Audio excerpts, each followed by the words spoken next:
Oi pessoal, aqui é o Dr. Jairo Bauer, eu mesmo, e esse é o podcast do Fala Aí, um programa que toda semana responde a 6 dúvidas, 6 perguntas dos nossos ouvintes, dos nossos seguidores sobre saúde, sexualidade e comportamento. Quer a sua dúvida respondida? Então escreve pra gente no @JairoBauerOficial ou então no nosso site doutorjairo.com.br. Manda sua dúvida, a gente seleciona e você pode ouvir aqui mesmo.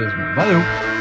E olha só a dúvida da Suelen. Doutor, tem algum tipo de atividade física que protege os ossos? Muito boa pergunta da Suelen, porque a partir dos 35 ou 40 anos há uma redução gradativa da nossa densidade óssea, o que ao longo do tempo pode resultar num risco maior de fraturas e de osteoporose. Por isso é muito importante a prática de atividades físicas para tentar minimizar o impacto dessa perda óssea. A atividade física regular entre idosos é capaz de reduzir em até 1/3 o risco de quedas, só para vocês terem um número aí na cabeça. Bom, para estimular a saúde dos ossos é importante que a atividade física tenha algumas propriedades, como por exemplo, atividade física que estimule a resistência, ou seja, exercícios que desafiem os músculos com algum tipo de resistência, que pode ser o peso do próprio corpo, halteres, banda elástica e por aí vai. Além disso, vale qualquer atividade que você tenha que carregar seu peso e trabalhar contra a gravidade, como correr, caminhar, dançar, entre outras.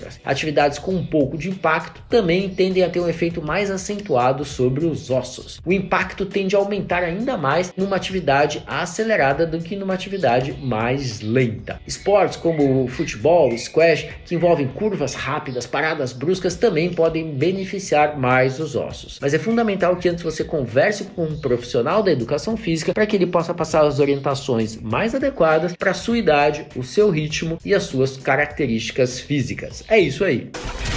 E olha só a dúvida da Kátia. Doutor, posso engravidar me masturbando e introduzindo o meu dedo na minha vagina, estando eu sozinha dentro de um banheiro? Kátia, não existe forma de você engravidar sozinha de jeito nenhum, de forma alguma. Não há como, não tem jeito, não tem possibilidade. Por quê? Porque o ser humano precisa de outro ser humano para engravidar. Diferente de algumas plantas e até de alguns animais que podem gerar descendência por partenogênese, produzir clones de si mesmo, com o ser humano isso não acontece. A gente não tem possibilidade de fazer uma reprodução assexuada. A gente faz uma reprodução sexuada, ou seja, a gente precisa do gameta de um homem, de um gameta de uma mulher, ou seja, a gente precisa do gameta de 2 pessoas para que um feto possa ser gerado. Se você está preocupada com uma eventual contaminação do seu dedo no banheiro, por exemplo, o dedo encostar no esperma de alguém ou encostar em algum lugar em que tinha um pouquinho de esperma, essa hipótese também é para lá de remota. Não tem como, não procede. Portanto, o único jeito de você engravidar dentro do banheiro é se você entrar com um homem dentro do banheiro e os dois fizerem relação sexual sem proteção. É isso aí.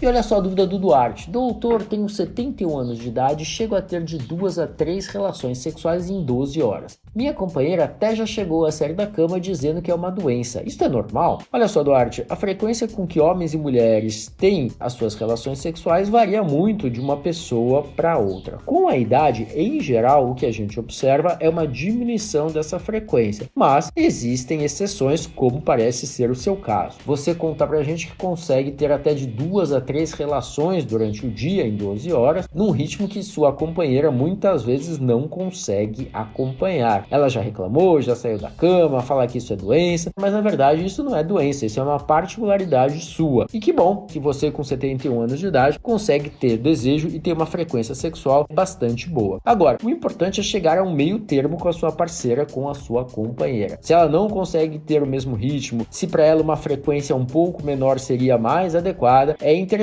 que vocês dois parem, sentem, conversem e cheguem a um denominador comum. É muito ruim num relacionamento quando um quer demais e o outro quer de menos. Portanto, eu acho que é importante que vocês conversem e cheguem a um meio termo, tá bom? Mas doença não me parece que você tenha, não. O que você tem é o desejo sexual a todo vapor. É isso aí.